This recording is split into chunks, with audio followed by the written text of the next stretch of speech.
Bismillahirrahmanirrahim. Assalamualaikum warahmatullahi wabarakatuh.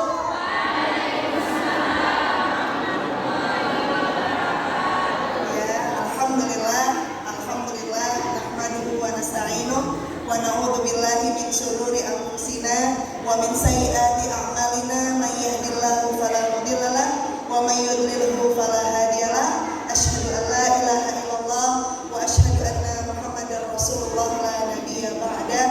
Allahumma shalli wa sallim wa barik alaihi. Alhamdulillah, dalam kesempatan yang berbahagia ini saya mengucapkan ribuan terima kasih yang terhormat kepada Ketua Yayasan dari Yayasan Luqmanul Hakim Sekolah Hidayatullah Batu Kajang, dan juga yang mewakilinya kepada Ustazah Rahma dan juga kepada para asatidz dan ustazah, dan juga kepada para panitia acara ini, dan juga kepada ibu-ibu yang insya Allah semuanya dalam lindungan Allah dan dalam rahmat Allah. Amin amin Allahumma amin. Ini sudah semangat ya bunda-bunda sekalian ya, dan bapak-bapak yang sekalian sudah siap untuk mengisi tangki kita kembali.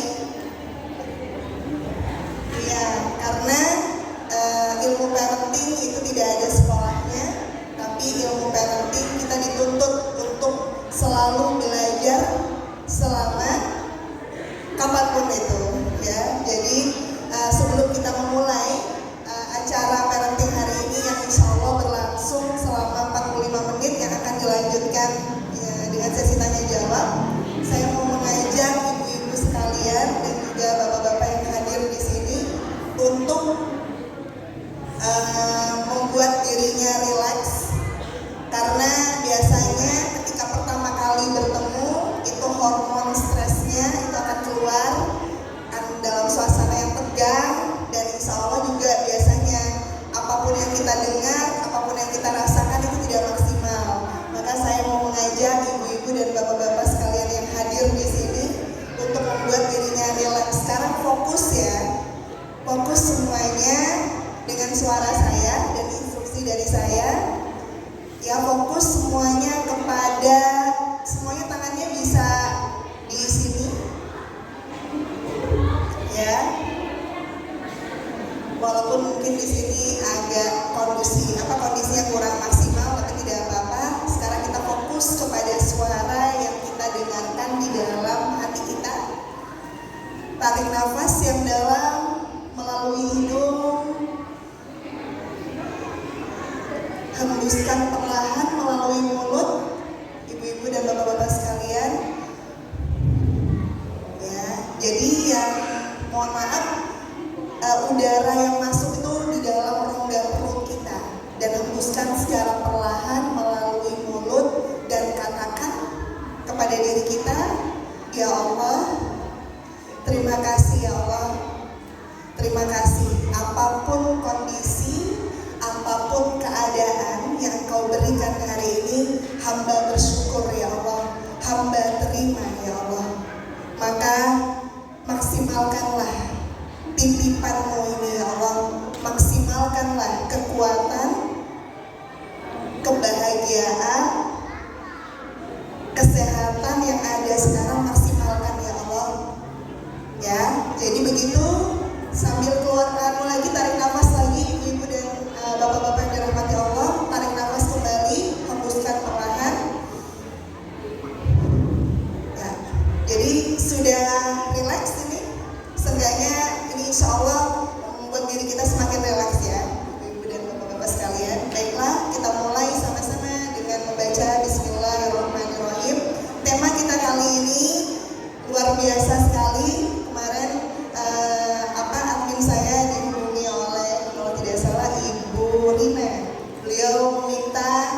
dengan orang tua. Jadi di situ ada dua peran. Nah, di sini saya mau menyampaikannya pertama kali. Jadi topik pembahasan kita, ibu-ibu dan bapak-bapak yang dirahmati Allah. Jadi ada di sini sebenarnya kajian kita kali ini kalau untuk kan parenting itu apa ya? Ibu-ibu dan bapak-bapak sekalian, parenting itu kan ilmu, ibarat kan parenting dari kata parent ya. Jadi bagaimana menjadi orang tua. Jadi sebenarnya saya yang ada di depan ini bukan ahli, bukan pakar, saya bukan siapa-siapa dan bukan apa-apa, tapi di sini pun saya mau belajar. Saya juga belajar sama seperti antum semua yang hadir di sini. Cuma saya mau mengajak antum semua, begitu juga diri saya, kita kembali ke panduan dari Rabb kita, dari Tuhan kita, dari Allah. Jadi tidak ada yang tidak ada di dalam Al-Quran. Semuanya sudah ada. Hanya saja kita sebagai makhluk ciptaannya yang terbaik ini, kita adalah masterpiece kita, ciptaan Allah yang seringkali lalai, yang kita lalai dalam kehidupan kita apa? Kira-kira ibu-ibu, terus ibu-ibu ini, kira-kira apa itu? Perasaan tidak mampu, perasaan tidak bisa, perasaan kalau galau, perasaan kenapa saya diberi ini ya Allah? Kenapa saya dihadapkan dengan situasi yang seperti ini yang tidak pernah saya bayangkan sebelumnya? Biasanya ibu-ibu yang dirahmati Allah, begitu juga bapak-bapak yang hadir di sini. Saya mau sekedar sharing. Biasanya beberapa kasus dari, kebetulan saya adalah seorang psikolog klinis. Di situ biasanya yang datang ke saya, terkhusus ibu-ibu yang membawa mungkin masalah kasus dari anak-anak beliau, biasanya pasti pertama kali seperti ini anak-anaknya. Saya tidak menyangka. Saya tidak menyangka. Kenapa kok bisa anak saya seperti ini? Saya kaget dan pasti, dan kata-katanya apa kira-kira ibu-ibu? Dan saya sadar ini karena saya sendiri, karena saya yang lalai. Jadi itulah yang dibahas oleh ulama di dalam ilmu usul fiqh, ibu-ibu dan bapak-bapak dalam hati Allah, ada kata seperti ini, al-yaqinu la yuzalu bisyak. Artinya keyakinan itu tidak dihilangkan dengan keraguan. Itu sudah sinyal dari Allah, ibu dan bapak Allah. Berarti siapa kira-kira yang mau disalahkan? Kita sebagai orang tua. Dan saya pun di depan ini, di depan antum semua, saya pun orang tua yang masih juga belajar, karena memang proses belajar kita itu seumur hidup kita. Jadi jangan pernah ada kata saya menyerah, saya putus asa. Walaupun tertatih-tatih, kita berjuang untuk berkembang menjadi lebih baik. Tenang saja, Allah bersama kita. Ya, jadi apapun langkah kita demi Allah, masya Allah, kita perlu bersyukur karena kita dikumpulkan di dalam majelis ilmu yang tidak lain, tidak sia-sia. Ini semua adalah usaha kita untuk menjadikan anak kita seperti ini. Pembahasan kita yang pertama, peran orang tua. Apa itu?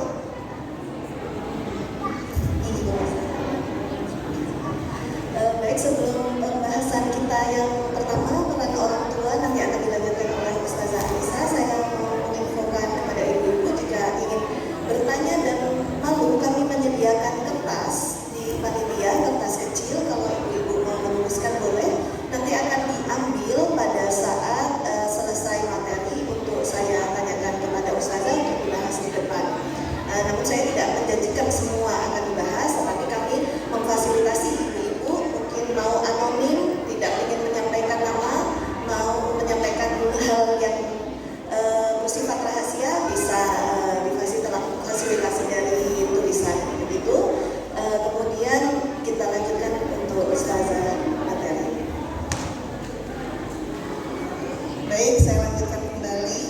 Di sini tadi kan tidak ada orang tua yang tidak memiliki harapan anak-anaknya menjadi lebih baik dari dirinya. Itu pun yang sebenarnya disampaikan, diucapkan oleh Nabi Ibrahim alaihissalam di dalam surah As-Saffat ayat 100. Rabbi, yang diabadikan doanya dan bahkan kita selalu ucapkan juga di dalam doa kita, Rabbi habli minas sholihin. Amin amin Allahumma amin. Ya Allah, berikanlah kami anak-anak yang soleh.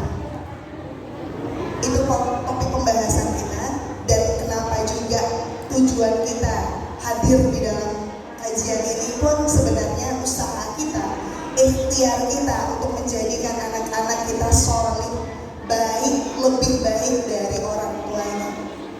Ya, itu kenyataan dan harapan kita sebagai orang tua. Nah, selanjutnya di dalam peran guru sini, topik pembahasan kita. Makanya kenapa tema yang diangkat kali ini ada kolaborasi antara orang tua dengan sekolah atau dengan guru. Di situ ternyata sudah dibahas juga, sudah disampaikan oleh Allah Ta'ala di dalam surah Ali Imran ayat 110. A'udzubillahi minasyaitonirrajim. Bismillahirrahmanirrahim. Kuntum khayra ummatin ukhrijat lin-nasi ta'muruna bil ma'rufi wa tanhauna 'anil munkari wa tu'minuna billahi. Shadaqallahul 'adzim. Di situ apa artinya kuntum? Wahai umat Islam, kalian itu adalah khayra ummatin. Kalian itu adalah umat yang terbaik. Makanya suatu hari ada seseorang yang datang ke saya merasa tidak pernah bisa. Makanya kenapa saya selalu bergantung sama orang lain. Jadi saya takut ketika saya, ini mohon maaf, ini ceritanya adalah seorang pelakor. Suatu hari ada seorang pelakor datang ke saya, konsultasi ke saya. Dia bilang seperti ini, saya mau sudah mengakhiri hubungan dengan laki-laki itu yang sudah punya istri. Cuma saya merasa diri saya kalau kehilangan dia adalah privilege saya. Kalau saya kehilangan dia, maka saya nggak bisa apa-apa. Saya bilang, perasaan Mbak itu apa? Perasaan saya nggak pernah bisa. Saya merasa saya nggak pernah bisa. Saya nggak yakin sama diri saya.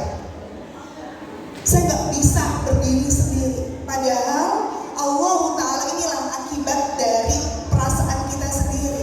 Ternyata yang salah bukan siapa-siapa, yang salah diri kita sendiri. Padahal Allah sudah ulangi di dalam Al-Quran berkali-kali, salah satunya di surah Ali Imran ini, kuntum khayra ummatin. Sesungguhnya engkau wahai manusia khayra ummah, khususnya umat Islam, kalian itu sebaik-baiknya umat. Ukhrijat linnas, dikeluarkan atau disebarkan di antara manusia-manusia yang lain. Tapi ada satu hal, ta'muruna bil ma'ruf. Makanya kenapa sih saya bahas di sini? Seringkali masalah-masalah yang terjadi di anak kita itu adalah kita enggan untuk ta'muruna bil ma'ruf. Apa itu ta'muruna bil ma'ruf? Bunda-bunda dan ayah-ayah sekalian yang dirahmati Allah, kita enggan untuk tegas ke anak kita, ini loh nak yang baik, wa tanhauna 'anil munkari, dan berkata ini tidak baik nak. Tapi mohon maaf, bukan sekedar hanya ucapan, tapi kita pun melakukan hal itu benar, dan kita juga tidak melakukan itu yang salah. Wa tu'minuna billah, ditutup dengan tu'minuna billah. Tapi engkau percaya Allah dengan Allah. Tenang saja. Biasanya kasus-kasus, saya pernah juga punya kasus di mana mohon maaf anaknya tidak mau sekolah sampai bertahun-tahun, sampai bingung mamanya, karena sekolah juga ada salah satu sekolah yang bukan sekolah negeri, karena kan selalu harus bayar. Sampai digigit mamanya karena saking malunya. Saya bilang, bunda tidak bisa seperti ini, harus tegas, jangan dibiarkan anak menggigit tangannya. Bukan berarti ketika bunda tegas, bunda nggak sayang sama anak. Ini bukan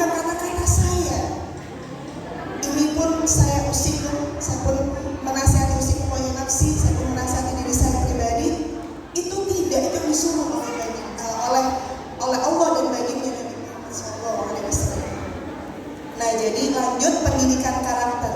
Di sini pun kita, karena tema kita adalah membangun karakter, yaitu di dalam surah Al-Ahzab ayat 21. A'udzubillahi minasyaitonirrajim. Bismillahirrahmanirrahim. Laqad kana lakum fi Rasulillahi uswatun hasanatun liman kana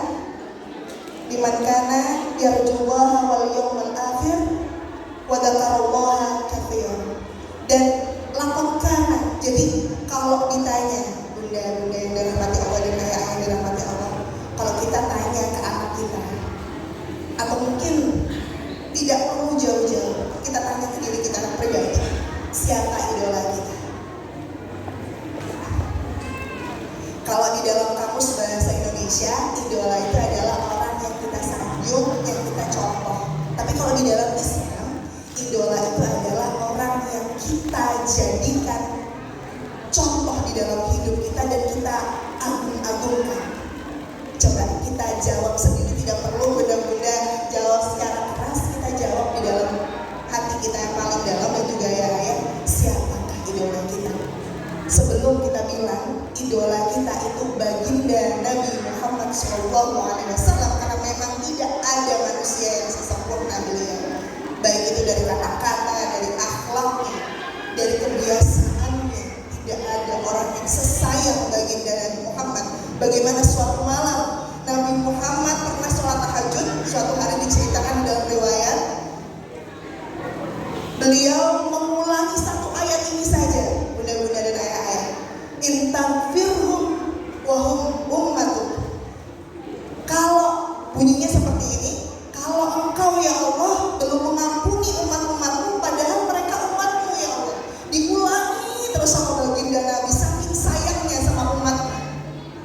Tapi kalau manusia biasa kira-kira ketika melihat orang, kan banyak kasus-kasus yang viral hari ini, pasti kita langsung mencemooh, dasar, oh ini ahli neraka, bahkan mengkafirkan baginda Nabi Muhammad. Tidak demikian. Ya Allah, ampuni mereka ya Allah, ampuni mereka. Saking sayangnya beliau, saking lembutnya hati beliau, saking lembutnya akhlak beliau. Tapi kira-kira bunda dan ayah-ayah, bisa gak kira-kira kita menjadikan baginda Nabi Muhammad itu sebagai idola anak-anak kita? Itu jawabannya ada di dalam diri kita sendiri. Karena kitalah sebenarnya madrasah, khususnya ibu-ibu ini, kitalah madrasah pertama anak kita. Nah, jadi lanjut yang membangun kolaborasi ini, karena tema kita pun ada kolaborasi atau bersinergi. Di situ di dalam surah Al-Maidah ayat 2, wa ta'awanu 'alal birri wat taqwa wa la ta'awanu 'alal itsmi wal 'udwan. Saling tolong-menolonglah dalam kebaikan dan dalam takwa, dan jangan tolong-menolong dalam dosa dan juga permusuhan. Sekarang kira-kira ibu-ibu dan bapak-bapak, kita jawab sendiri. Kira-kira sekarang umat Islam khususnya, di negara kita khususnya, kira-kira kita saling tolong-menolong dalam apa ini? Dalam birr dan takwa, atau dalam ithm dan udwan? Atau kita saling tolong-menolong dalam kebaikan dan dalam takwa, atau saling tolong-menolong dalam dosa dan permusuhan? Kira-kira kita jawab sendiri, karena hati kecil itu tidak bisa berbohong. Kita jawab sendiri. Tapi walaupun mungkin keadaannya seperti itu, tapi setidaknya kita selalu berusaha untuk selalu baik, dan salah satunya dari gerakan-gerakan kecil seperti ini adalah gerakan kebaikan yang mengajak kita untuk selalu berubah menjadi lebih baik. Tepuk tangan untuk sekolah Hidayatullah Batu Gajah. Tepuk tangan semua. Alhamdulillah. Kita lanjut kembali. Ya, ini kita mau ingatkan kembali harapan kita bahwasanya harta dan anak-anak itu adalah perhiasan kehidupan dunia. Tapi sedangkan amal kebajikan yang abadi, pahalanya adalah lebih baik balasannya di sisi Tuhanmu, serta lebih baik untuk menjadi harapan. Coba bunda-bunda dan ayah-ayah sekalian, harta dan anak-anak itu kan adalah perhiasan kehidupan. Iya betul ya, kira-kira senang ya kalau kita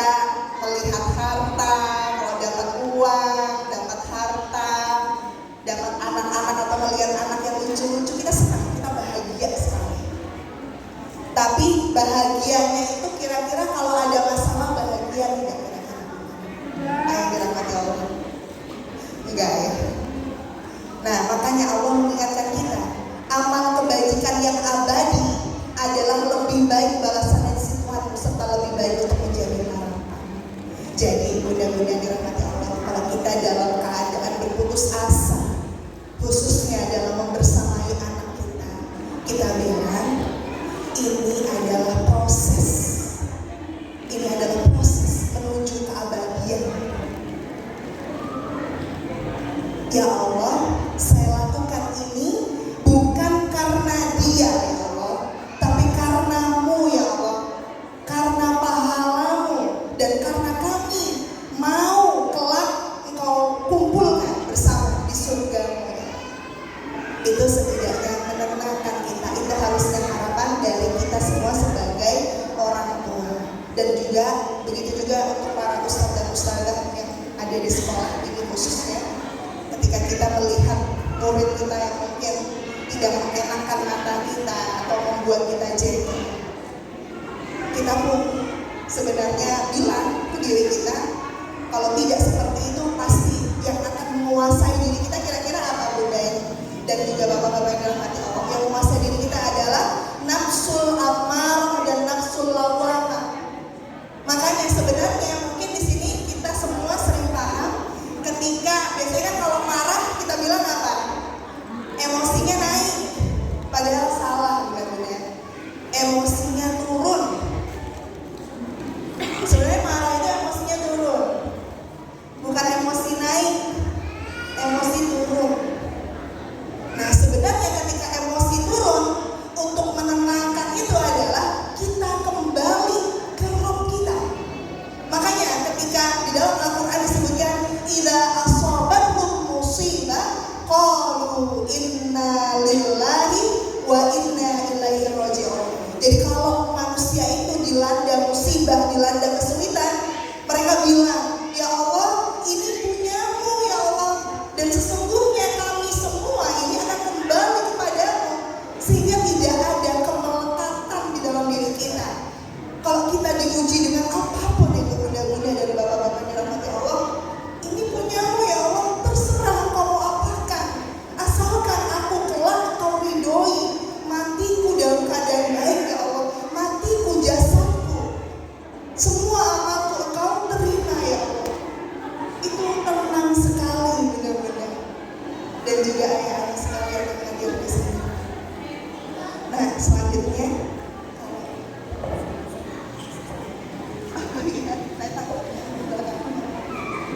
ya saya mungkin duduk di sini, maaf. Nah selanjutnya di sini kita melihat fenomena yang terjadi sekarang. Memang ini adalah era digitalisasi, di mana kita tidak lepas dalam yang namanya kehidupan. Ada dua kehidupan di sini, ayah dan bunda. Apa itu? Kehidupan yang namanya adalah real life dan digital life. Ada kehidupan nyata dan ada kehidupan bermedia sosial atau di dalam dunia maya. Maka sebenarnya kita mungkin juga dilihatkan dengan fenomena-fenomena yang terjadi akhir-akhir ini.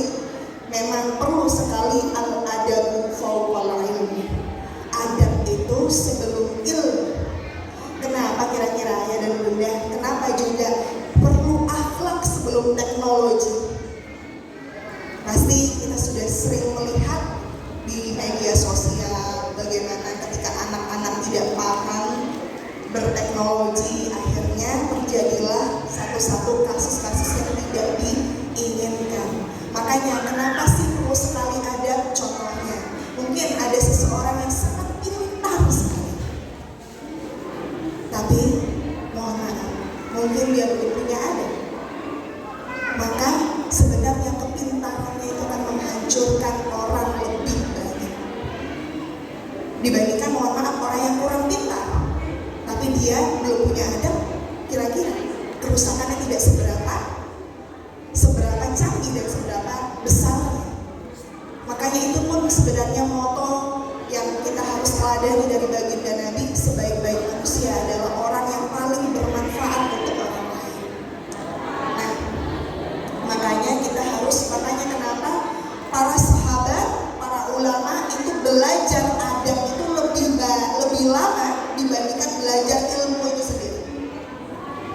Kenapa? Karena memang adab itu harus kita pelajari seumur hidup dan lebih lama, karena dalam prosesnya pun juga lebih lama. Nah, selanjutnya di sini bunda-bunda dan juga ayah-ayah yang dirahmati Allah, yang pertama kita itu harus bilang ke diri kita, ini mungkin semua yang ada di dalam sini, ini semua pasti ibu-ibu dan juga bapak-bapak tahu. Cuma pertanyaannya adalah kita mau atau enggak? Kita mau atau enggak? Karena ketika kita sudah masuk ke jurang itu, kita susah untuk keluar. Dari poin nomor 1, 2, 3, 4, dan 5, ini semua sangat relevan terhadap kasus-kasus, khususnya kasus-kasus anak-anak zaman now.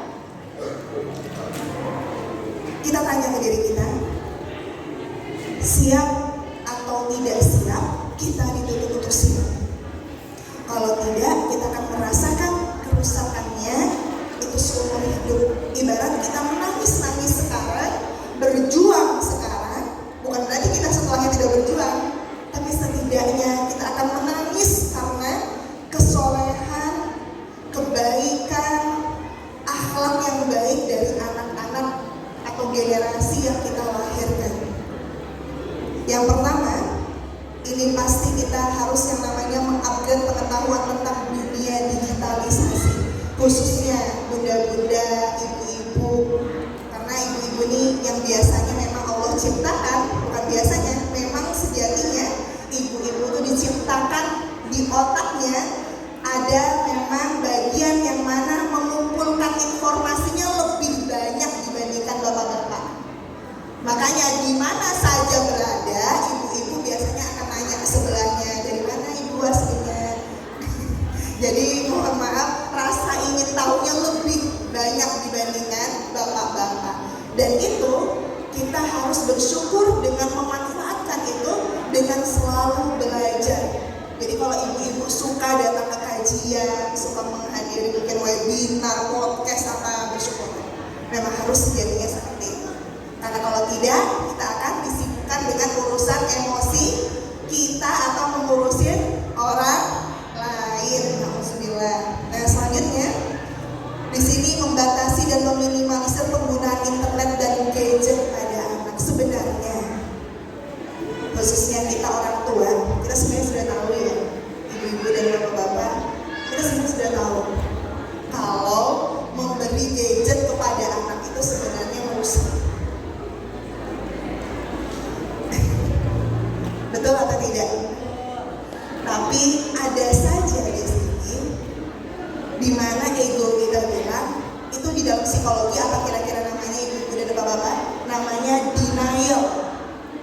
Denial itu adalah satu karakter di mana seseorang manusia ketika melakukannya lega, tapi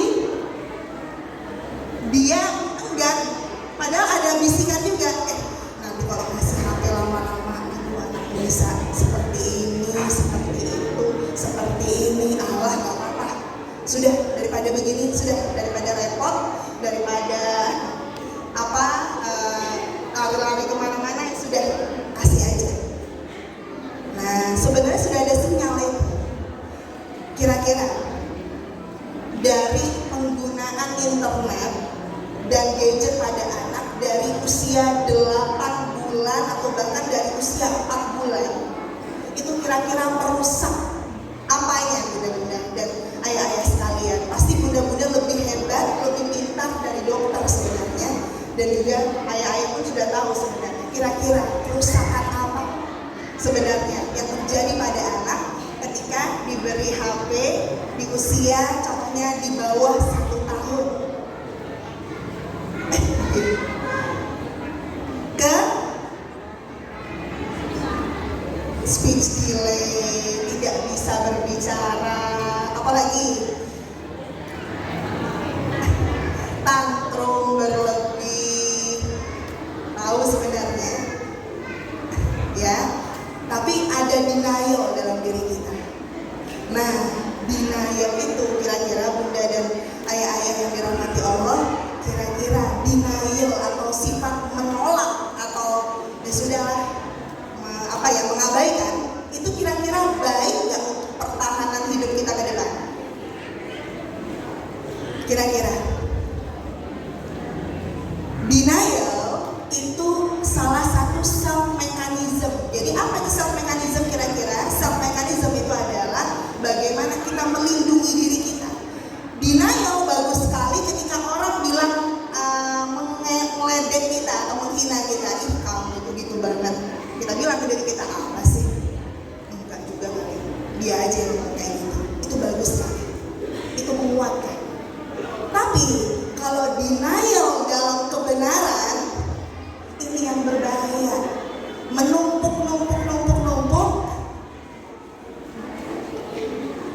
Karena kenapa bunda-bunda yang dirahmati Allah dan ayah-ayah yang dirahmati Allah, usia emas anak kira-kira usia berapa? 0. Makanya kenapa di dalam Al-Quran yang diciptakan Allah dulu apa? Pendengar as-sam'a. Makanya sebenarnya anak itu sudah bisa mendengar ketika mereka berada di dalam kandungan.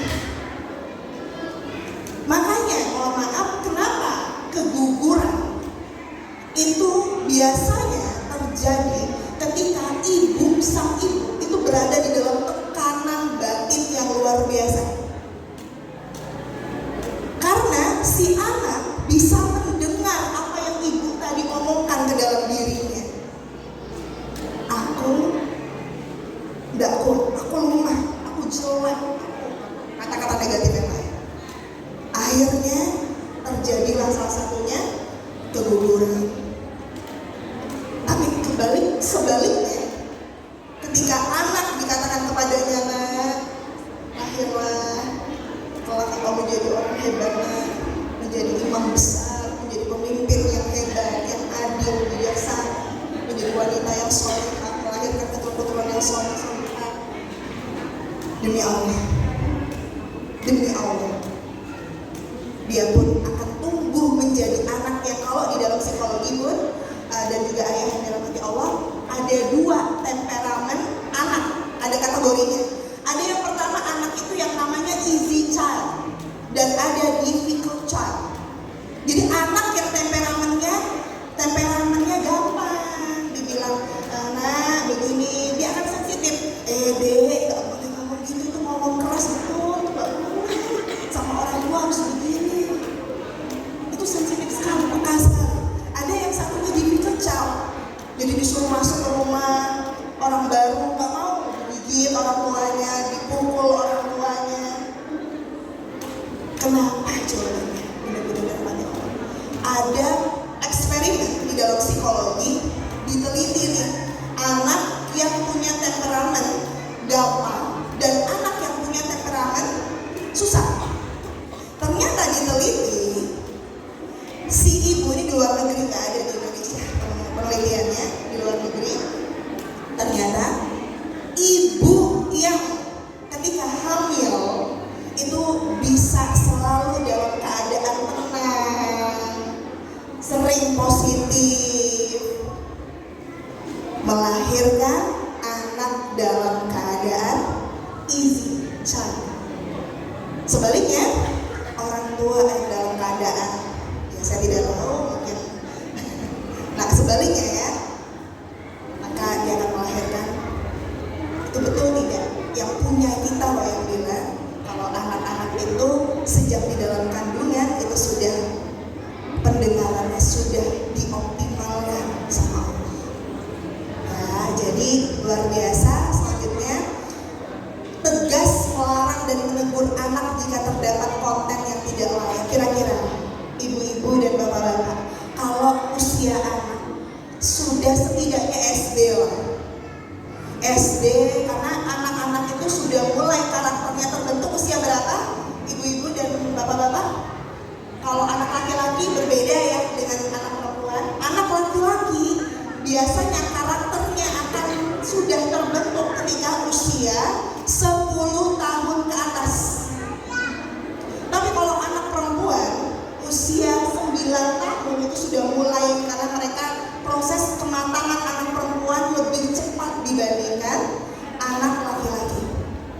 Jadi kira-kira kalau mereka sudah lumayan matang, karakternya terbentuk, dikasih tahu atau dilarang sesuatu yang tidak biasa ia dengar dari di dalam kandungan atau bahkan dari dia 0 tahun, kira-kira maukah dia mendengar?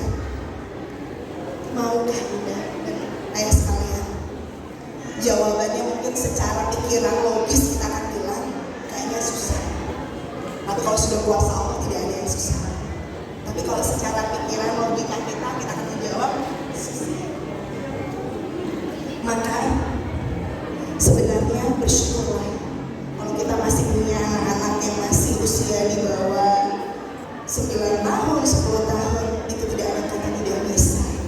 Allah sudah siapkan dengan segala bentuk persiapan, cara, mekanisme, semua ada prosedur, tinggal kita mau atau tidak. Kalau tidak, ada konsekuensinya. Kalau mau pun ada konsekuensinya. Yang pastinya konsekuensinya udkhuli jannati, masuklah ke dalam surga. Itu yang kita inginkan. Dan jangan lupa setiap menegur anak, nah, kita kan mau sama-sama masuk surga, nah, ya, dengarkan. Ini karena mama, contohnya karena bapak, karena bunda sayang, kita kan mau sama-sama di surganya, ya nah ya, seperti itu. Dan saya mau menyampaikan, karena kan ini waktu kita tidak lama, jadi saya mau bilang ada waktu-waktu untuk memberi nasihat yang terbaik. Mungkin saya pernah sampaikan di beberapa kajian parenting yang lain yang mungkin bunda-bunda sudah pernah dengar. Kapan itu bunda-bunda? Ada, jadi di otak anak, di otak anak, kita memiliki rapid eye movement. Nah, rapid eye movement itu ketika matanya begini bunda, gini ya. Iya, betul. Itu adalah waktu terbaik. Nah, itu adalah waktu terbaik untuk kita memberi sugesti atau nasihat apapun yang kita mau. Nah, kamu anak yang baik, anak yang taat, patuh, berbakti, itu masukan. Ulang-ulang. Kapan lagi ketika mereka sibuk dengan gadgetnya?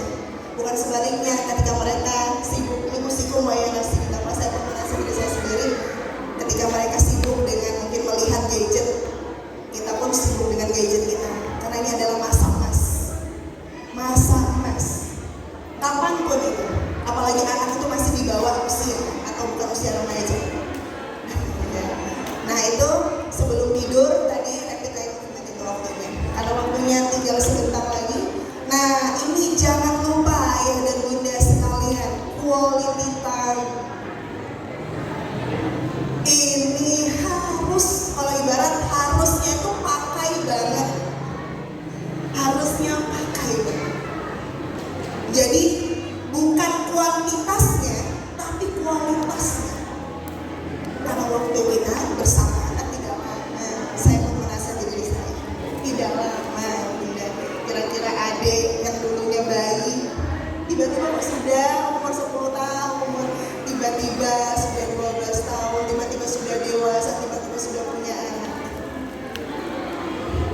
Bersama tanya, itu berlaku untuk ayah dan ibu. Jadi komunikasi itu sebenarnya bukan berlaku untuk ibu saja, ayah. Makanya kenapa di dalam surah Al-Luqman, ayah dan bunda, kira-kira di dalam surah Al-Luqman yang diabadikan ini cerita tentang si ayah atau tentang ibu? Ayah.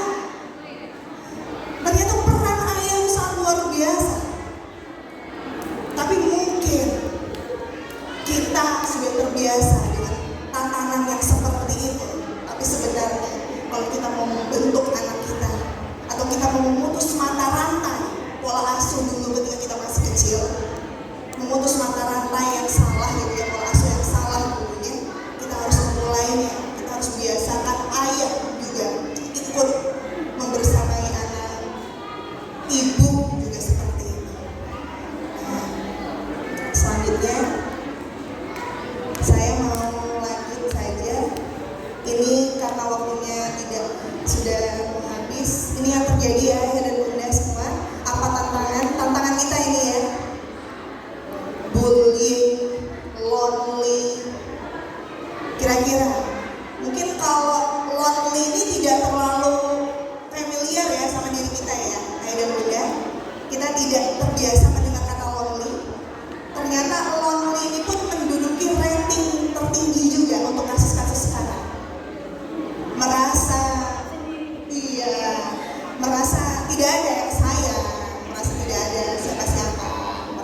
tidak punya siapa-siapa.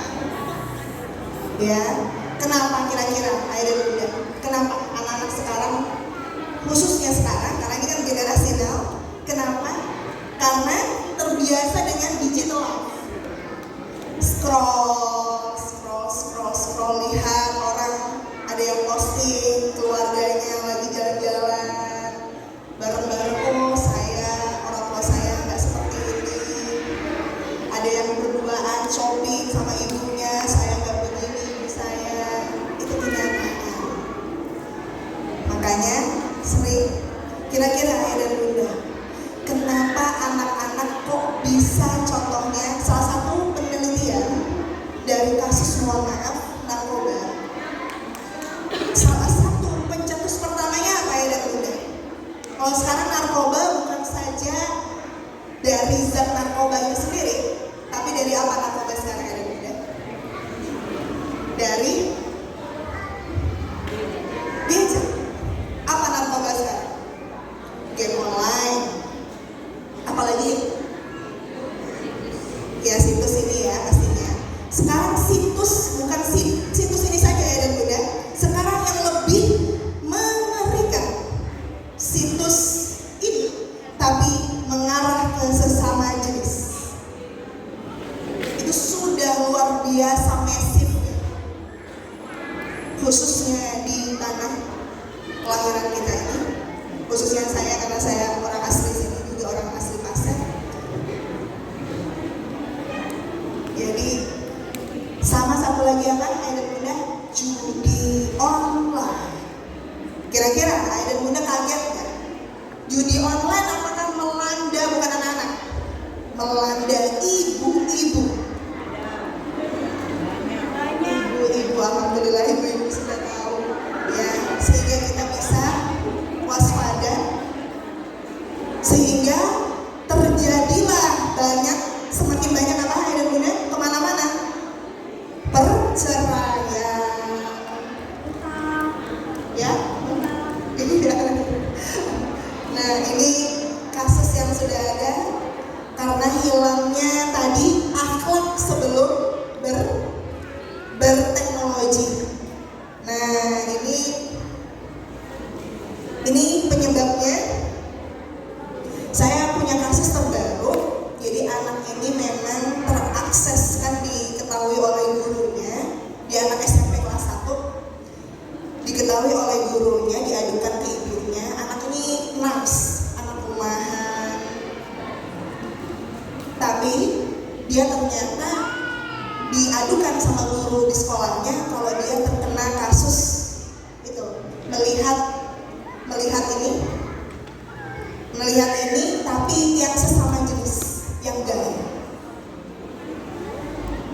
Suatu hari saya tanya ke dia, karena dia dibawa ke saya tanya laki-laki, dan gayanya pun, mohon maaf ya dan bunda, gayanya pun kayak perempuan, dari jalannya, dari duduknya, dari bicaranya.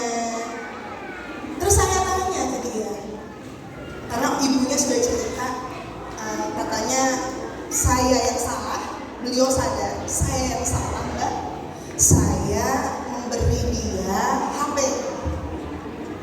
Padahal saya sudah sejauh ini sampai dia kelas 5 itu saya nggak pernah beri dia HP. Kebobolan ketika pas zaman COVID itu, karena memang dituntut untuk pakai HP. Di situ saya perbaiki, itu sempat saya ambil, sudah saya tarik. Lah pas yang terbaru ini HP rusak, saya berikan ke anak saya. Disitulah awal mula kejadiannya. Di situ saya tanya ke dia, kamu tahu ini dari siapa, dari teman atau dari mana? Sendiri katanya. Dia pas lagi buka-buka Instagram. Sekarang, bisakah ayah dan bunda kita mengantongi anak kita di kantong? Bahkan anak yang masih bayi pun kita bisakah mengantongi mereka di kantong? Tidak bisa. Bisakah kita mengawal akidah mereka, mengawal etika mereka, mengawal akhlak mereka? Tidak bisa ya ayah dan bunda. Jadi saya tanya dia, ngerasa apa? Temanmu pernah ngomongin apa ke kamu?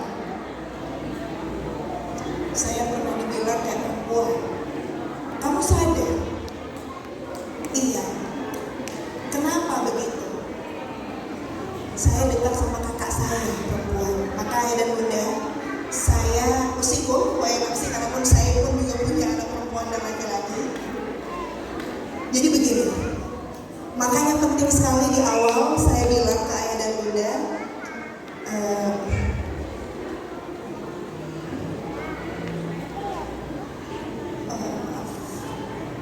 ini sebagai penutup, bagaimana karakter itu terbentuk itu sebenarnya dari sini tadi. Nah, jadi tegas melarang dan menegur ini kira-kira biasanya jadi dilema untuk kita sebagai orang tua. Kira-kira banyak sering bertanya ke saya, kira-kira Ustazah, saya boleh tegas sama anak itu usia berapa ya? Saya boleh memberi hukuman ke anak itu usia berapa ya? Orang-orang sering bertanya seperti itu. Kira-kira usia berapa ya? Sebagai penutup, sebenarnya dari usia 0 tahun. Tapi tegas di sini bukan berarti memukul. Makanya kenapa tegas di sini artinya dengan cara juga bagaimana ketika mereka masih di bawah 7 tahun kita selalu bilang sayang, adik ini. Tapi jadi contohnya saya sampaikan seperti ini ibunya yang bilang ke saya juga yang salah mbak. Waktu dia kecil, saya itu kan bapaknya selalu bilang begini, jalannya biasa aja, jalannya jangan begitu. Saya marah kayaknya, kata ibu itu, saya marah kayak jangan begitu, ya biar aja. Jadi perlu tidak kira-kira ada kesepakatan antara mutualisme atau kesepakatan kebersamaan sinergi antara khususnya antara ayah dan ibu ini perlu tidak? Perlu. Begitu juga dengan sekolah kita perlu. Jadi ketika kita menitip anak kita di sekolah itu ada konsep namanya titip, ada tawakal dan ikhlas. Insya Allah di sekolah bukan berarti ketika anak kita di sekolah itu artinya itu adalah kewajiban seluruhnya untuk sekolah, tidak. Kita sebagai orang tua kita yang wajib 100%, tapi mereka sebagai bapak guru dan ibu guru yang ada di sekolah, mereka berkewajiban untuk mendidik anak-anak kita dengan ilmu. Tapi adab itu 24 jam itu sebenarnya tanggung jawab kita sebagai orang tua. Nah, maka perlu sekali ada pemahaman dan ketegasan dalam mendidik anak agar mereka tumbuh menjadi anak yang berakhlakul karimah. Amin. Mungkin waktunya sudah lebih dari cukup, saya mohon maaf. Mungkin nanti selanjutnya bisa ditanyakan. Terima kasih. Assalamualaikum warahmatullahi wabarakatuh. Waalaikumsalam warahmatullahi wabarakatuh. Terima kasih saya ucapkan kepada Ustazah Anissa atas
dulu, karena memang madrasah yang pertama bagi anak adalah ibunya dan kepala sekolahnya ayahnya.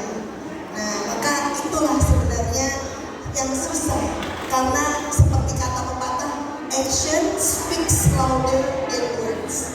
Jadi tindakan teladan dari orang tua khususnya itu lebih berkata nyaring daripada kata-kata itu sendiri. Jadi anak itu akan copy paste. Jadi ibarat mohon maaf kita menyuruh anak itu untuk sholat, mama sendiri belum sholat. Kalau anak sekarang akan bisa bilang seperti itu loh, mama belum pakai mukena. Nah, jadi mama sendiri masih nonton HP. Nah, jadi ini sebenarnya kasus yang sebenarnya bercabang ya.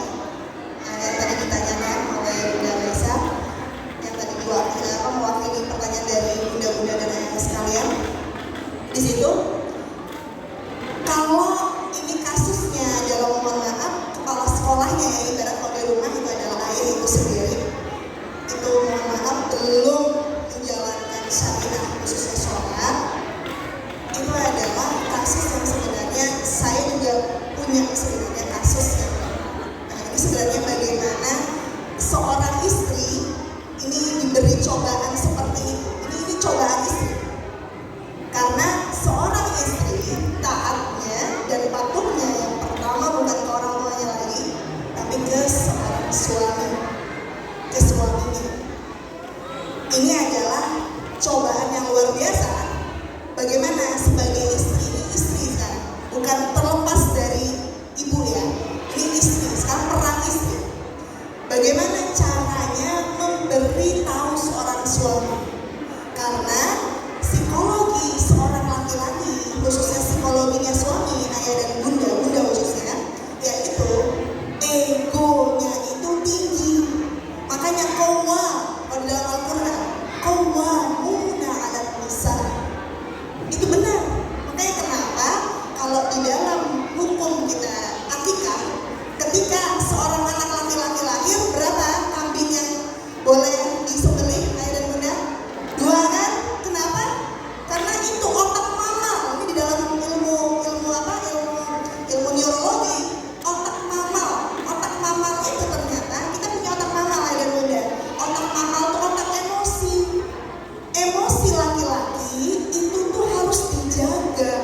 Makanya laki-laki psikologinya tidak suka, contohnya begini, sudah cantik belum? Ditanya lagi sudah cantik belum, munyak kalau bahasa orang sini. Itu tidak suka laki-laki ditanya berulang hal yang sama. Itu seperti mohon maaf, itu membodohkan beliau. Beliau nggak suka digituin, apalagi jangan lupa ya nanti ini belikan ini. Walaupun ya itu memang kecenderungan kita suka validasi, sedangkan si suami tidak suka. Itu cobaan, itu saja cobaan. Apalagi hal yang syariat.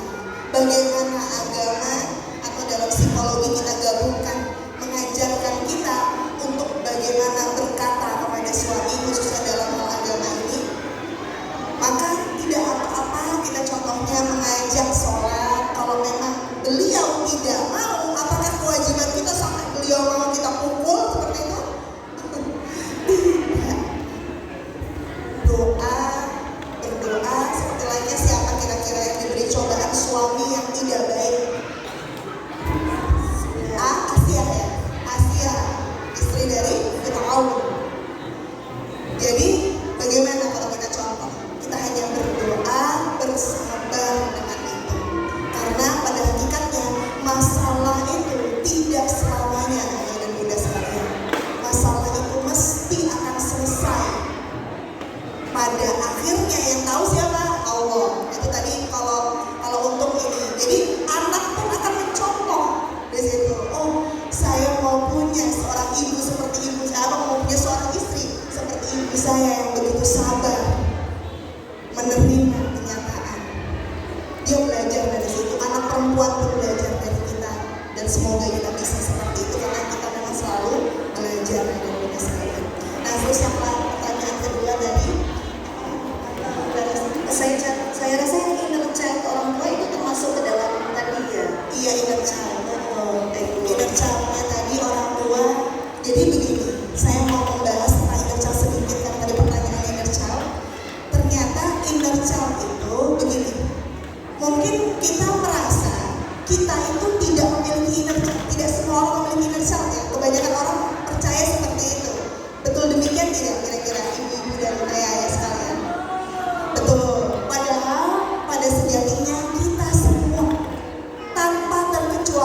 punya inner child. Kalau bahasa sederhananya, kita semua manusia ini punya trauma. Tidak ada manusia yang terlahir tanpa trauma. Terus, apakah jawabannya begini? Apakah sering juga ada yang bertanya, bisakah trauma itu sembuh? Tidak akan. Jadi tujuannya pasien yang datang ke saya biasanya, kalau tujuan ibu, tujuan bapak, tujuan mbak ini mau sembuh, saya bilang salah. Tapi bagaimana dengan rasa sakit tadi kita bisa beradaptasi? Jadi ketika contohnya pusing, contohnya rasa sakit pusing, kita bilang biasa ya pusing. Tapi kalau kita bilang pusing ini bahaya banget ini harus ambil ini sikap, itu artinya trauma itu masih ibarat masih basah. Jadi luka itu masih basah. Jadi makanya kenapa penyembuhan di dalam psikologis, di dalam jiwa itu adalah yang paling pertama apa kira-kira ya dan bunda? Kesadaran dan penerimaan. Kalau ditanya prosesnya kira-kira berapa lama ya? Tergantung di dalam diri setiap orang. Itu pun yang Allah sampaikan kan? Kalau orang tadi mau berubah atau kau itu mau berubah maka Allah yang akan berubahnya. Tapi dirinya sendiri yang harus berubah. Itu mungkin pembahasan yang lebih detail dari inner child ya. Pembahasannya. Iya. Tapi kalau untuk menghadapi dengannya ya, Maksudnya supaya dampaknya itu tidak sekaligus yang yang pertama tadi, ketika bapaknya demikian, apakah ibunya boleh ya itu bapak kamu nggak bisa dicontoh kayak gitu, apakah boleh ngomong seperti itu kan?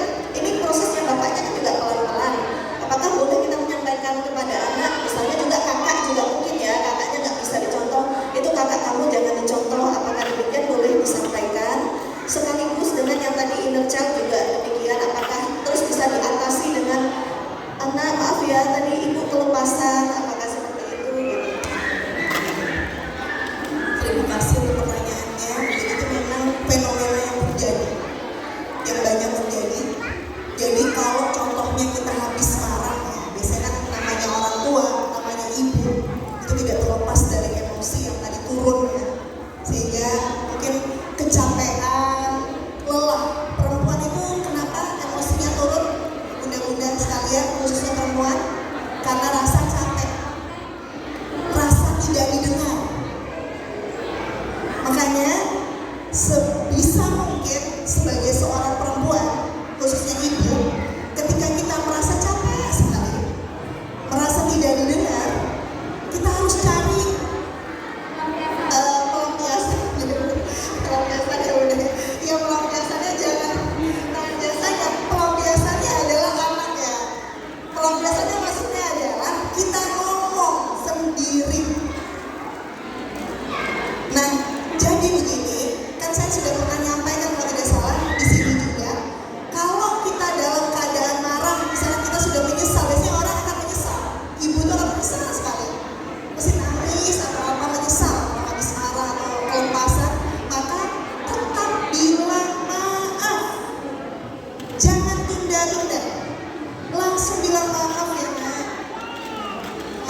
Jadi bagaimana caranya? Gunakan kesempatan sebelum tidur tadi. Nah, tadi melihat yang seperti itu ya, maafkan ya nak ya, ayah, bapak mungkin tidak sempurna, bapak manusia biasa, tapi ibu, bunda, umi berharap kamu menjadi orang yang baik, yang bisa mendoakan mama sama ayah ini, bunda sama ayah ini, umi sama abi ini, kelak menjadi penerus kamu yang lebih. Mama tidak akan berhenti mendoakan, jujur, karena mereka sudah melihat, kan saya sudah bilang sampaikan di awal tadi, action speaks louder. Mereka melihat, itu gak bisa diabaikan.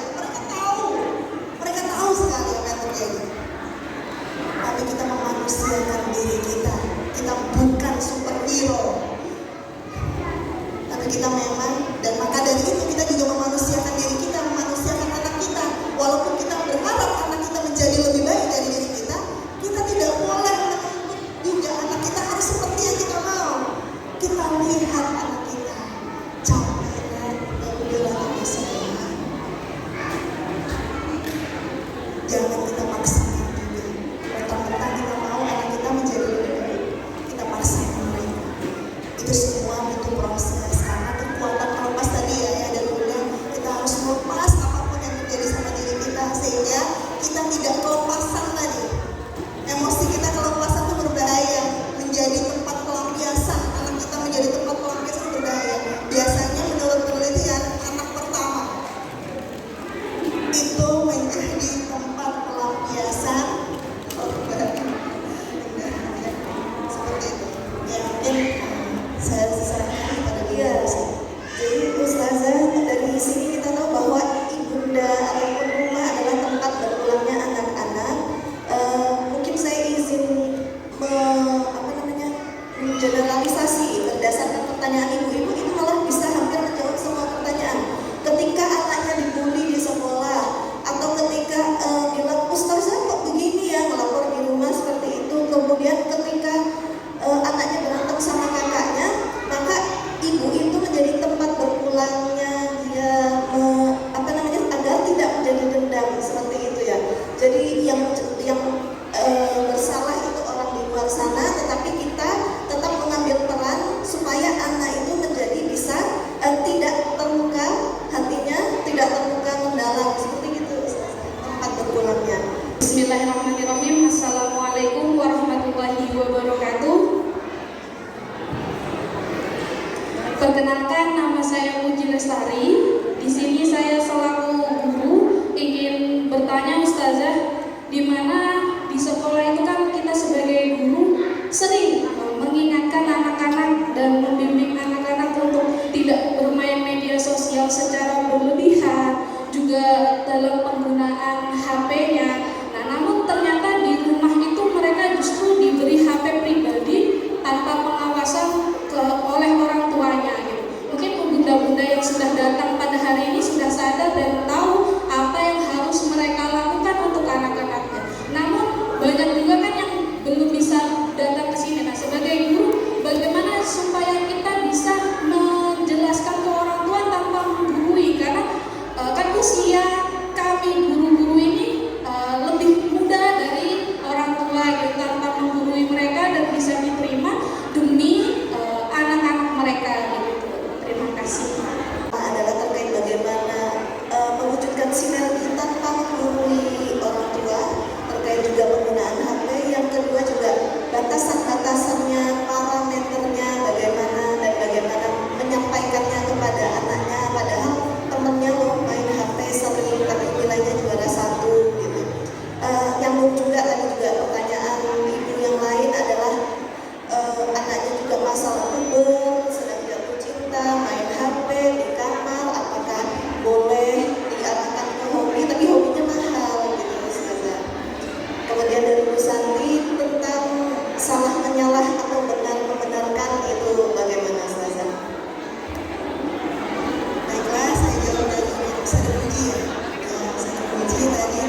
seterusnya.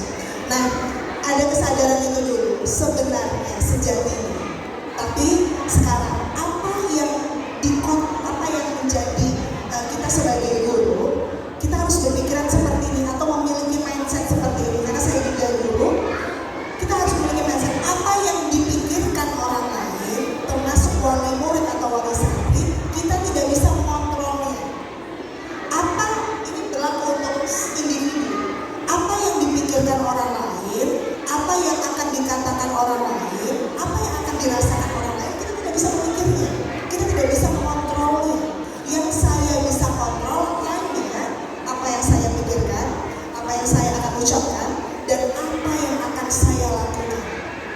Nah, ketika kita diberi amanah oleh orang tua untuk mendidik anak kita, kita lakukan sebaik mungkin yang kita bisa, sesuai mungkin visi dan misi sekolah itu.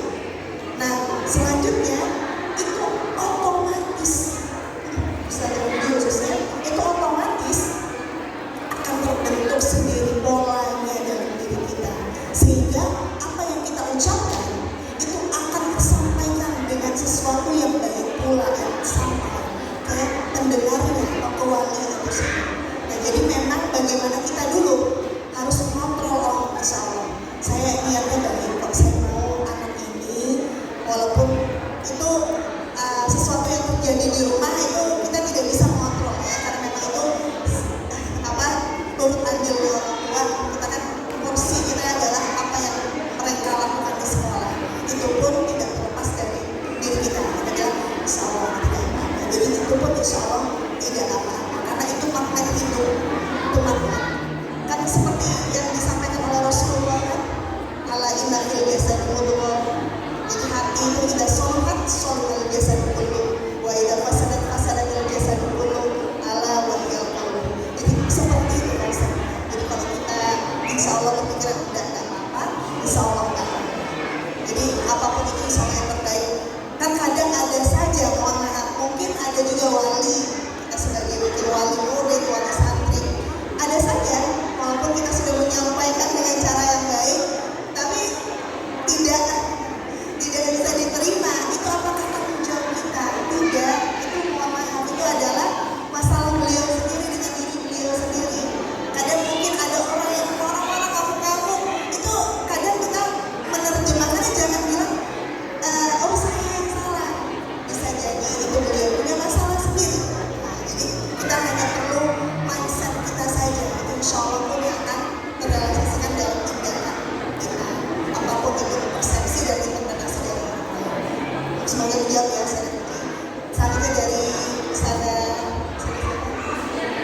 ya, Ustazah Musia. Ya, jadi dari beliau menarik sekali pertanyaannya.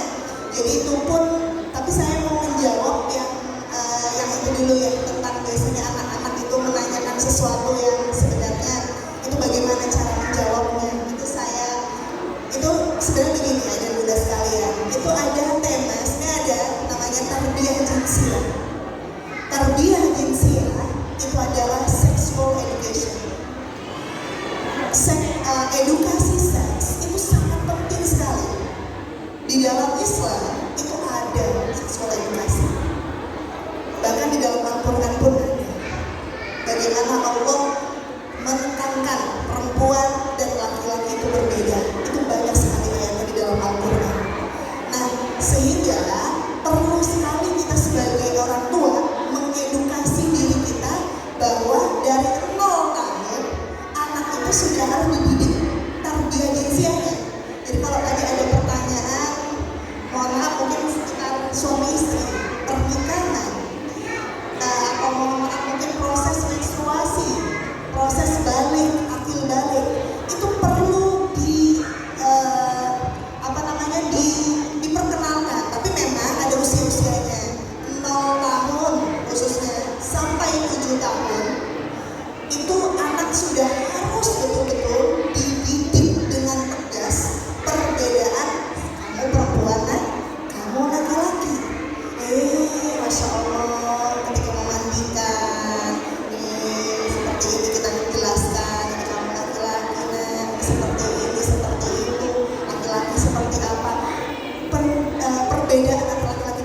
teman mainannya, dia punya saudara walaupun dia dekatnya dengan saudara perempuan.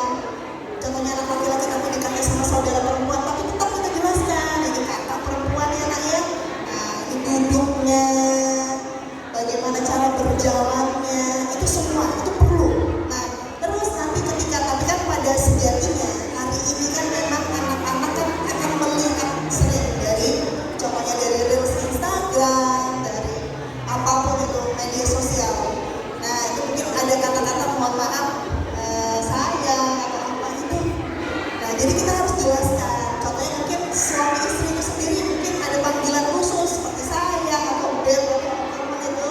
Nah, itu kenapa mama, contohnya ibu dan bapak ini menikah. Nanti ketika kakak, adik dijelaskan dengan bahasa yang tetap dalam koridor tanpa keluar dari batasan itu. Jadi ketika anak itu contohnya sudah balik, itu baru kita ceritakan secara mohon maaf, secara biologinya, secara apa tatanan yang harus dilakukan seorang anak kan. Makanya di dalam kitab Bulughul Maram itu ada bab nikah, ayah dan bunda sekalian. Nah, bagaimana anak-anak yang sudah masuk ke usia remaja dewasa itu diajarin bagaimana caranya ketika nanti sudah menikah, ini apa itu semua ada. Nah, makanya itu semuanya ada penjelasannya. Kita jawab senyaman kita. Jadi batasannya mana ya dari bunda, khususnya tadi bunda yang bertanya, khususnya senyaman kita. Jadi kita jawab. Jadi kalau misalkan dia bertanya kenapa mama nggak sholat, contohnya, oh Umi nggak sholat ya, ini hai, jelaskan aja, jangan bilang mohon maaf berdarah karena dengan bahasa yang tidak jelas, ini berdarah takut. Nah, enggak, ini hai. Nanti kecuali dia mau bertanya lagi baru kita jelaskan. Sekarang banyak sekali buku-buku tentang tarbiyah jinsiyah dan bunda, bersyukur karena kita sekarang zaman yang serba ada. Jadi kalau kita mengajarkan tentang tarbiyah jinsiyah dengan gampang sekali kita bisa belikan anak buku ini. Ya mungkin itu untuk pertanyaan itu ya. Dan semoga menjawab walaupun mungkin tidak terlalu komplit. Nah, selanjutnya tadi pertanyaannya adalah bagaimana gimana tadi HP, iya batas. Jadi begini, sebenarnya batas konsumsi gadget untuk anak-anak itu memang sebenarnya dari WHO sendiri ada batasan jamnya, tapi itu pun tidak update. Nah, sehingga kalau saya pribadi sebagai orang tua juga sebenarnya ada yang namanya itu sesuai domir kita, sesuai hati. Kalau saya sendiri, tapi kalau saya pribadi sebagai orang tua juga, kalau untuk anak-anak di bawah usia remaja, saya pribadi saya tidak mau membelikan anak itu gadget atau tidak ada private gadget untuk anak. Jadi saya tidak pernah, contohnya ini HP Muna, bahkan saya bilang ke anak saya, abang, anak saya yang pertama sekarang sudah kelas 4, itu abang mau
jam atau 2 jam itu lama ya sudah.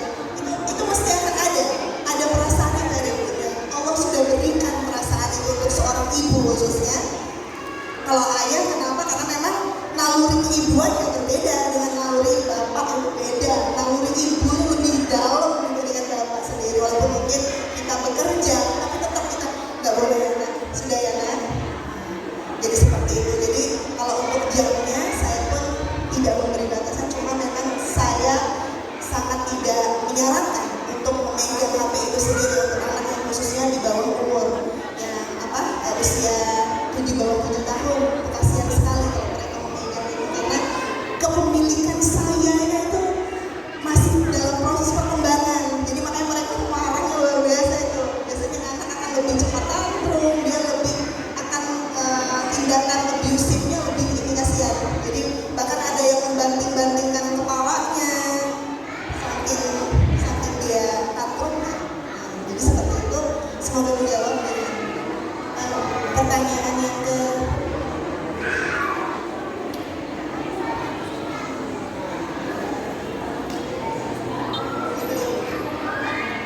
oh iya betul. Iya dari Ibu Santi. Pertanyaannya jadi begini. Bagaimana seorang anak jadi harus salahkan siapa? Harus salahkan anak itu sendiri atau orang tua atau jadi begini ya dan bunda yang dirahmati Allah. Jadi kan hakikatnya kullu mauludin yuladu ala fitrah. Kita itu kan sebenarnya fitrah. Kalau kita kembali ke fitrah, sebenarnya tidak ada yang tidak baik dari diri kita sebagai manusia. Cuma ada konsep mukallaf. Kita dibebani oleh Allah berupa syariat yang harus kita lakukan sebagai seorang insan ketika sudah balik. Makanya akil balik. Fenomenanya zaman now anak itu balik, tapi lam yakil, belum berakal. Makanya ada akil balik. Makanya mohon maaf sudah usia 17 tahun, tapi usia psikologisnya masih 6 tahun. Itu tuntunan kita sebagai orang tua. Nah, tadi kan pertanyaan dari Ibu Santi, ketika contohnya mohon maaf beliau saya seorang anak tadi dimasukkan ke pesantren, kok dia berubah? Contohnya mungkin maaf dia bisa mencuri, nauzubillah min dzalik, semoga Allah lindungi anak kita, dia bisa melakukan sesuatu yang mungkin tidak pernah dilakukannya sebelumnya ketika sebelum masuk ke sekolah itu. Jadi sekarang pertanyaannya, anak tadi bahkan di dalam Islam seorang anak sudah balik walaupun dia belum berakal itu ya di luar itu dosanya siapa yang menanggung ayah dan bunda? Dia sendiri. Nah jadi kalau salah siapa? Jadi begini, kalau di dalam konsep teori psikologi, jadi seseorang tadi itu faktor yang mempengaruhi anak itu ternyata dilihat kira-kira siapa. Kalau anak itu terutama anak yang sudah balik, yang sudah mulai beranjak remaja, lingkungan itu sangat berpengaruh luar biasa terhadap kondisi anak. Nah tapi kalau mohon maaf, contohnya lingkungannya sudah kondusif, tapi kok masih begitu. Itu artinya apa? Hawa nafsu itu sendiri. Makanya kenapa harta anak itu adalah ujian. Bahkan seorang nabi saja anaknya seperti mana yang mudah? Apakah anaknya semuanya baik? Contohnya anak Nabi Nuh alaihissalam membangkang atau membangkang ayah dan bunda? Membangkang. Istrinya beliau juga. Jadi apakah mohon maaf kesolehan orang tua bisa menentukan kesolehan anak 100%? Tidak. Karena pada hakikatnya semua anak kita itu adalah titipan. Baik buruknya kita harus terima. Semoga kita bisa menerima ya ayah dan bunda. Tapi kalau salah itu memang faktor lingkungan itu ayah dan bunda. Karena remaja itu adalah masa di mana teman itu nomor 1. Nah tapi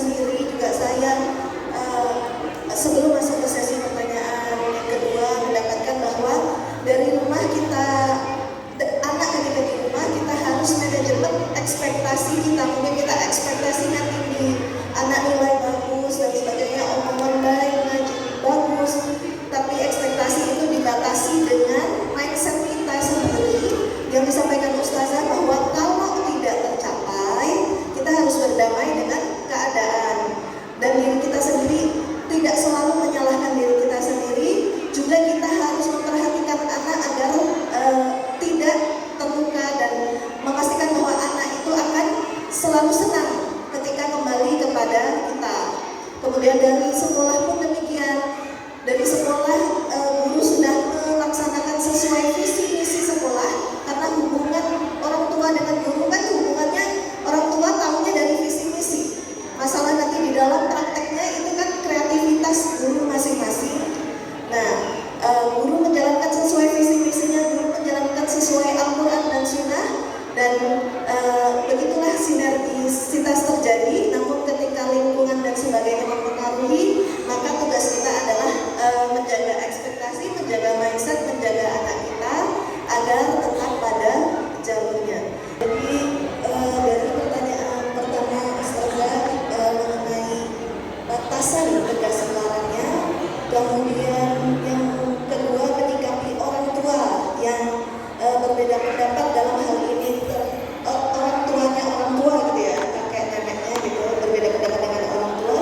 Kemudian yang ketiga adalah terkait kasus bagaimana jika anak itu kreatif sekali, maksudnya orang tua ini sudah berpositif thinking dan sebagainya, sudah sedemikian rupa menjaga, namun anaknya memang kreatif dan cenderung bebas, banyak idenya, kemudian terjadilah konflik dengan anak orang lain yang mana kebetulan anak orang lain ya bisa siapa saja, bisa anak guru, bisa anaknya wali murid atau anak di lingkungan sini begitu, tetapi orang tua yang lain pun bisa tidak terima sehingga didatangi langsung anaknya, bukan didatangi orang tua tapi didatangi langsung anaknya.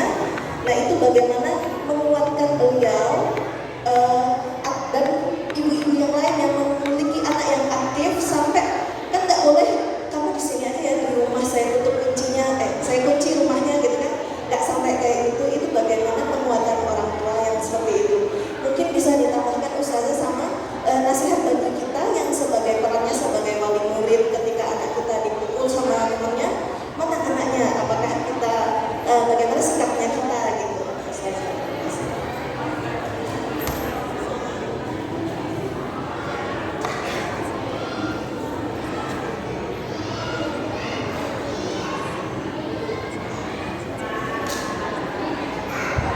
Baiklah, saya jawab dulu pertanyaan pertama dari bidangnya. Tadi pertanyaan beliau tentang bagaimana batasan tegas itu sendiri sebagai orang tua ke anak-anak kita.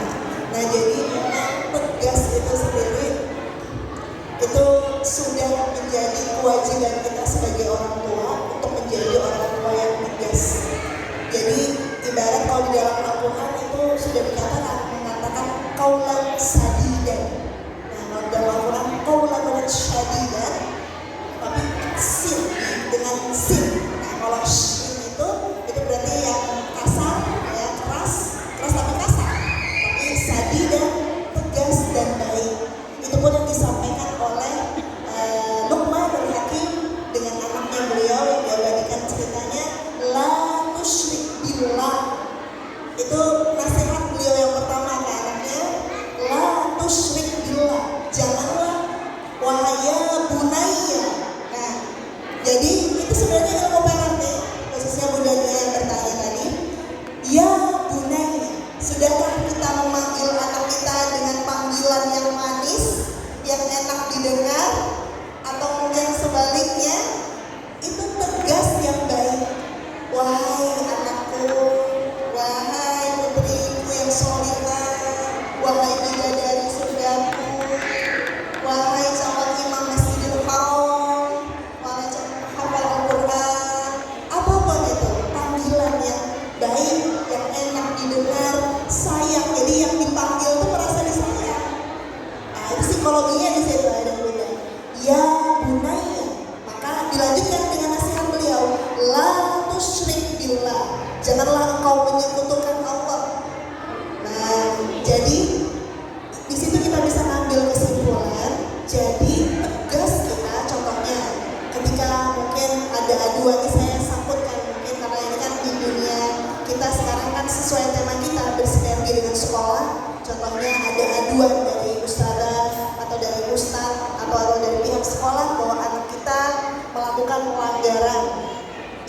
bagaimana sikap kita kepada anak kita. Nah biasanya di sini kita ditantang, biasanya ada ujian untuk kita sendiri, ujian di mana kita harus bersikap, emosi yang seperti apa.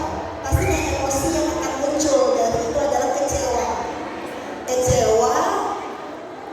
tidak menyangka, sebel, rasanya mau marah, begitu gitu ya, tidak percaya, karena kan selama ini mungkin tidak pernah melakukan itu.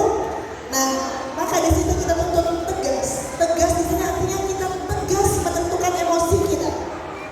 Saya marah, saya tidak mau anak saya seperti ini, maka yang kita harus ambil sikap. Mungkin ini relate ke pertanyaan selanjutnya yang tadi terakhir tadi yang Bunda Raisa tambahkan sebagai wali murid. Jadi yang kita marahi atau yang kita tegur itu, kalau kita itu sebagai orang tua, kan orang tua itu artinya apa ya dan Bunda? Orang yang dituakan ya, bukan sikap kita bukan anak kecil.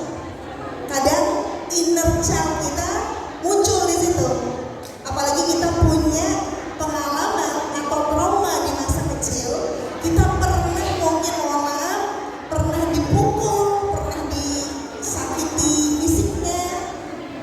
Ketika kita melakukan kesalahan, di situ ibarat basah, kita memiliki luka basah, di situ kita ditantang. Maka kita sadarkan diri kita. Makanya kenapa di dalam Islam disadarkannya, menyadarkan emosi yang lagi tadi, kalau bahasa Indonesia emosi turun tadi, dengan cara berpikiran jernih dulu. Dengan cara apa? Kalau kita lagi marah, duduk sebenarnya, duduk dulu, kita tentukan di situ. Jadi kita jangan langsung mendekati anak, karena kalau sudah langsung mendekati anak, rasanya semua itu rasanya kalau mau dimakan bisa dibantu, mau diterkam, itu karena emosi lagi turun. Yang menguasai adalah amarah, nafsul amarah yang menguasai diri kita. Bahkan merah ya, karena itu ya ada hawa nafsu tadi, hawa nafsu dari diri kita, baik itu dari setan juga. Nah di situ duduk, terus kita bilang ke diri kita, saya bukan anak kecil, saya dituntut menuakan diri saya orang tua dia, saya bertanggung jawab atas dirinya. Nah jadi yang ditanya biasanya ya, dan Bunda ini saya kaitkan biasanya kalau tidak dengan contoh itu kurang ambigu. Nah biasanya kalau kita itu menuntut, kan kita itu punya kecenderungan ya dan Bunda, blaming self atau blaming others. Kita punya kecenderungannya menyalahkan diri sendiri atau menyalahkan orang lain. Kalau menyalahkan diri sendiri, walaupun sudah ibu-ibu, sudah bapak-bapak, ada yang masih suka menyalahkan diri sendiri. Saya punya pasien, beliau sudah seorang ayah. Jadi bahasa beliau seperti ini, iya salah saya, iya udah maaf salah saya.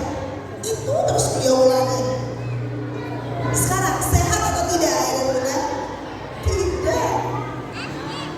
Tidak sama sekali.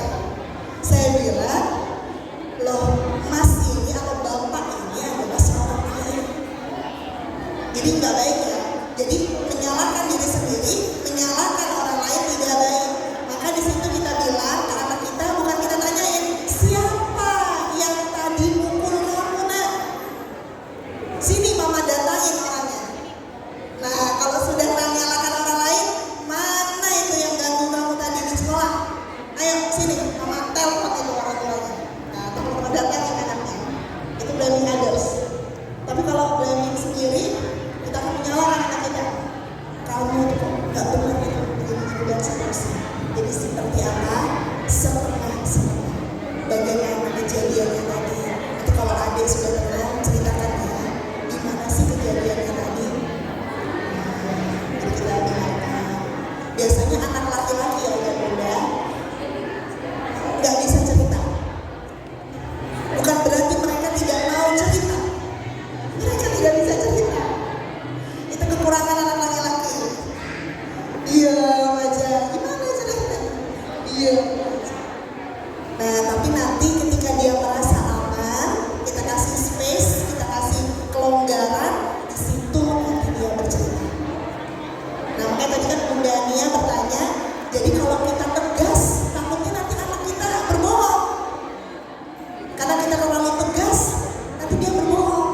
Nah, makanya disitulah peran kita ketika kita tadi tegas ke dia, ada peran ngobrol sama anak. Karena Allah berikan mulut kita ini atau verbal kita lebih banyak dibandingkan seorang laki-laki. Maka tuntutannya adalah kita menjelaskan, nah, mama tegas seperti ini. Contohnya main PS atau main game.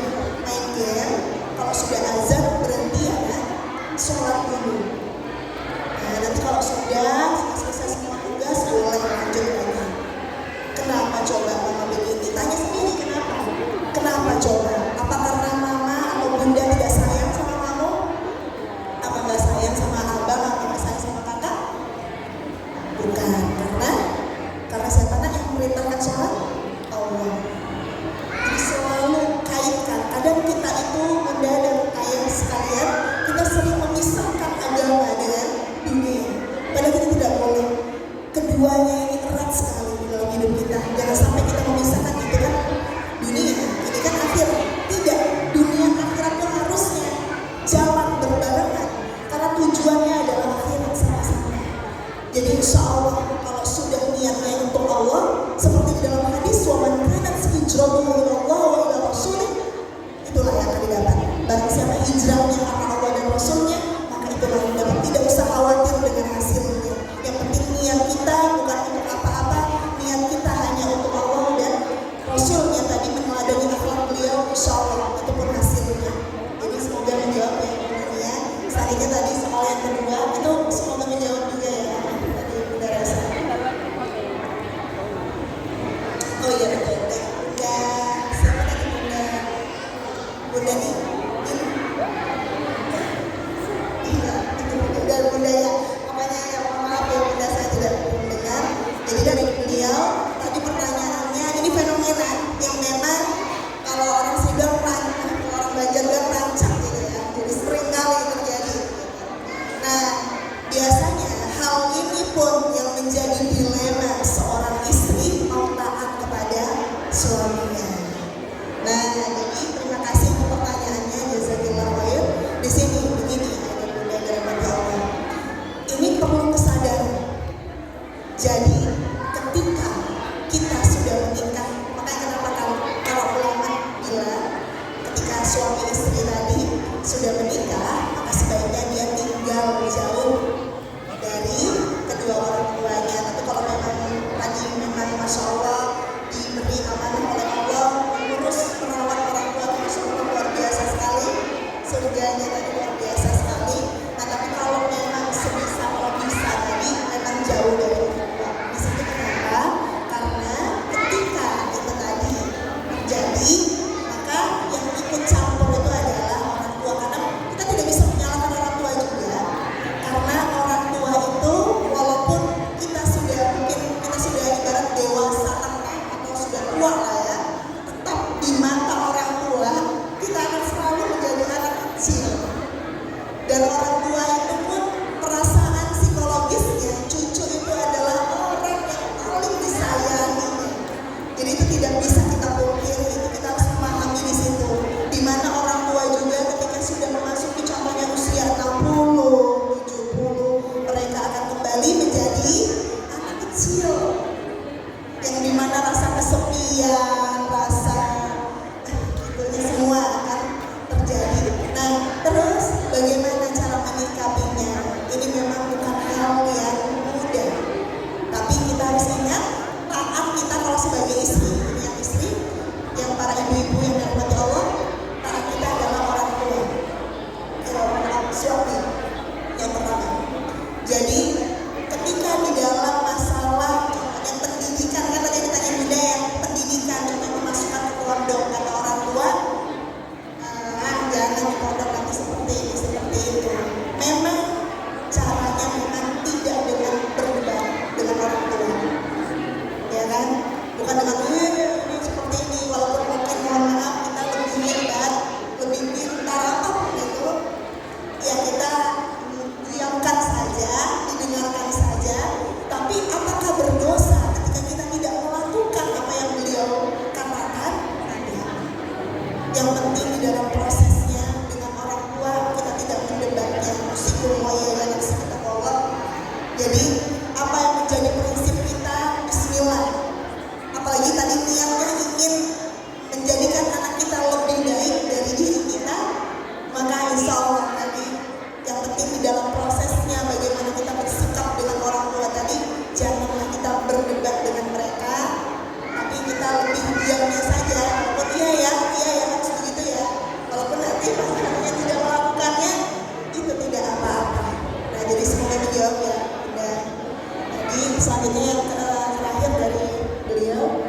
Nggih.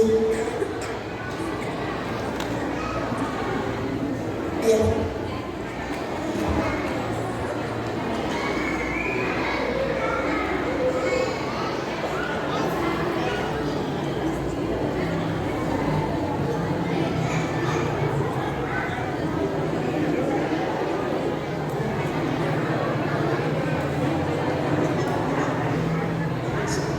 Jadi ini pertanyaan yang ketiga ya dari beliau.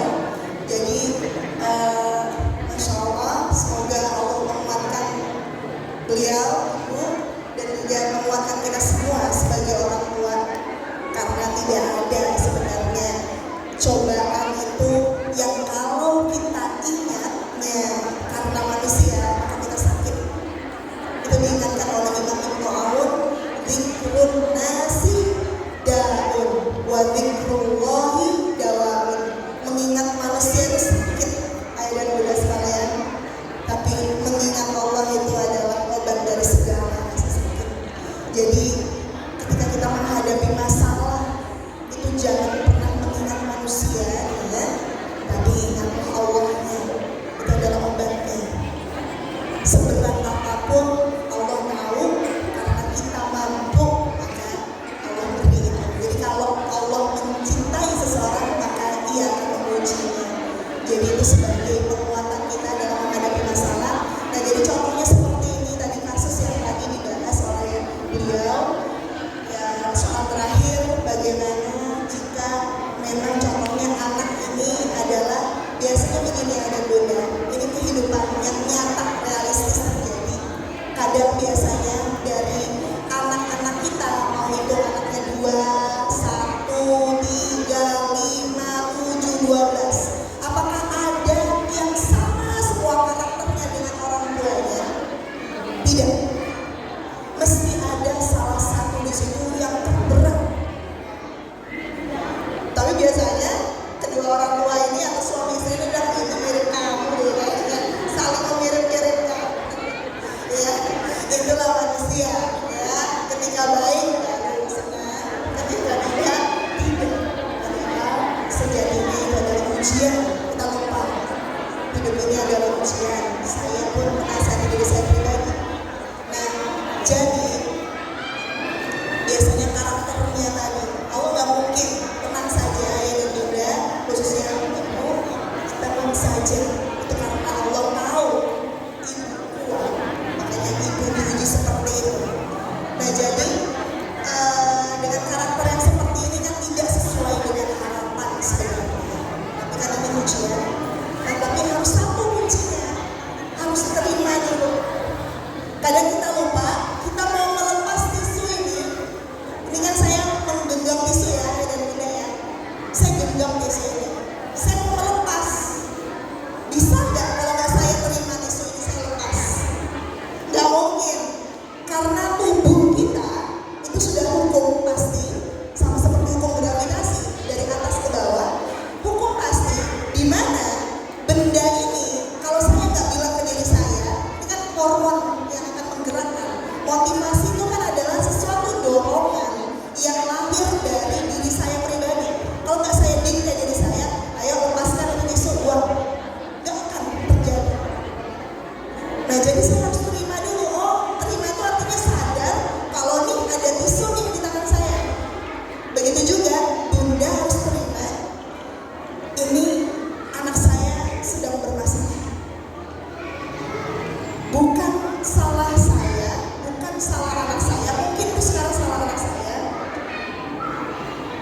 Tapi jangan cari salah dari mana-mana aja. Ini ujian yang harus saya terima. Makanya di awal tadi saya ajak antum semua untuk menerima kan apapun keadaannya. Saya menerima ya Allah, ikhlaskan saya ya Allah, kuatkan saya ya Allah. Baru kita bisa melepas, rilis. Nah, jadi terima dulu ya dan bunda. Nah, ketika ada penerimaan tadi, kita melihat anak itu nggak selalunya negatif. Karena ketika kita tidak menerima anak siapa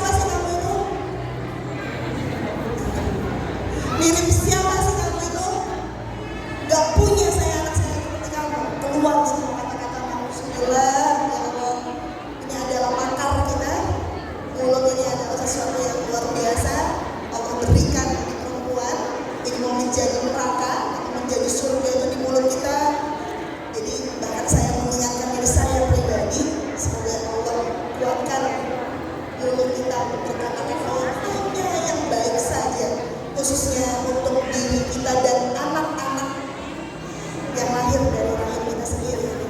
Luar biasa. Nah, jadi sudah itu tadi adik bunda, khususnya ibu. Tadi apa tadi? Ya, ketika kita menerima, luar biasa. Penerimaan itu dibukakan semua. Makanya kenapa di dalam Al-Quran waman yattaqillaha yaj'al lahu makhraja wa yarzuqhu, enggak gemeng-gemeng ayat bunda, wa yarzuqhu min haitsu la yahtasib. Kata Allah, ini Allah, waman yattaqillah, barang siapa yang bertakwa kepada Allah, langsung. Jadi kalau dalam bahasa Arab itu namanya harfus syar, ada sebab dan akibatnya langsung. Barang siapa yang bertakwa itu mau percaya Allah, kita melihat Allah atau tidak, kita percaya Allah itu ada di sini bersama kita.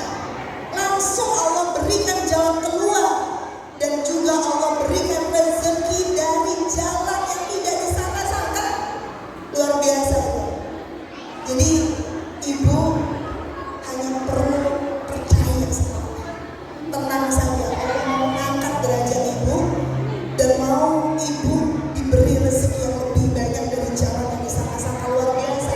Beliau punya anak yang 7, luar biasa. Masya Allah. Masya Allah, surga menanti ibu.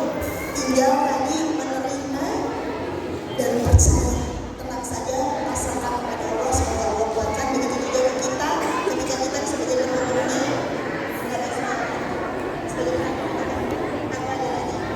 sebagai penonton, dan saya menutup dengan kalau anak kita punya masalah atau bermasalah, jangan pernah tanyakan ini sama siapa. Tapi kita terima, misalnya nasihat diri saya pribadi, kita terima. Ini adalah pembelajaran untuk saya, ini ujian untuk saya. Engkau percaya ya Allah, saya mampu, saya yakin ada hikmah di balik ini semua.